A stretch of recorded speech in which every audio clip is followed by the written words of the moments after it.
Run.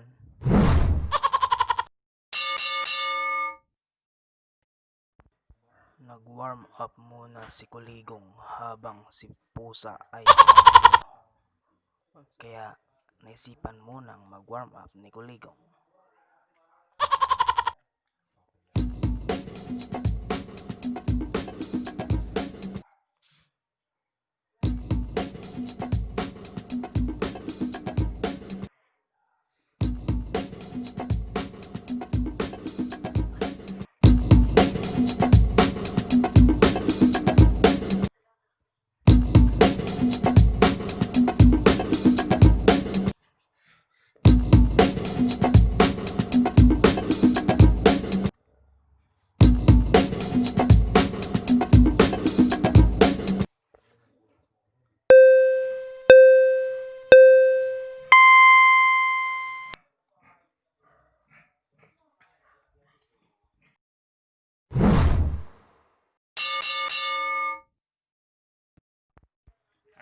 Ayan na po, sinisimulan na ang laro.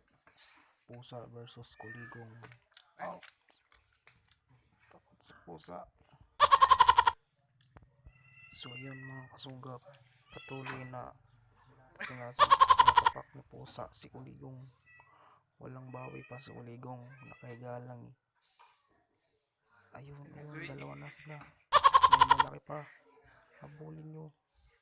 So yun po, dihado po ang Kuligong kasi pinagtutulungan ng mag-inang pusa. Ayun, patuloy ang bakbakan ng maliit na pusa at ng Kuligong. Ayun, may batang tumutulong kasi naipit daw ang Kuligong. Kaya ayun, binabalik sa ring. Patuloy pa rin ang bakbakan ng dalawa. Sino kaya ang mananalo? Yung pusa ba o ang Kuligong? Siguro yung bata ang mananalo. May pamalo eh. Ayan mga kasunggab, dalawa ng pusa. Si Kuligong, ayun, nandun sa baba. Habulin nyo. Ayun, kinuha na naman ng Kuligong ng batang may pamalo. May kasama pang isang mama. Rumble na sila.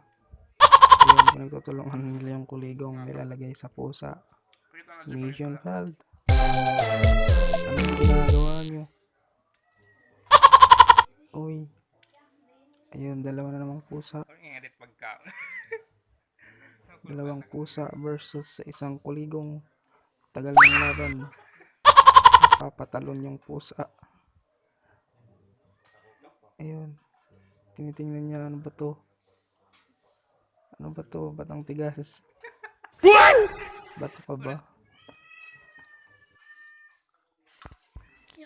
So ayan mga kaibigan, patuloy pa rin ang bakbakan ng dalawang pusa at ng isang Kuligong. Tagal na po yung laban, wala pang natatalo.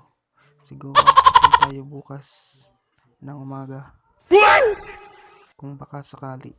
Pero ayun po, patuloy pa rin yung bakbakan ng dalawang Kuligong. Ay hindi, isang Kuligong, isang pusa. Mukhang walang bawi si Kuligong ah. Siguro lasing na si Kuligong sa kapapalo ng dalawang pusa. Ayun, mayroong dumaan. Ano ba yun? Ba't ka napapatalon, pusa?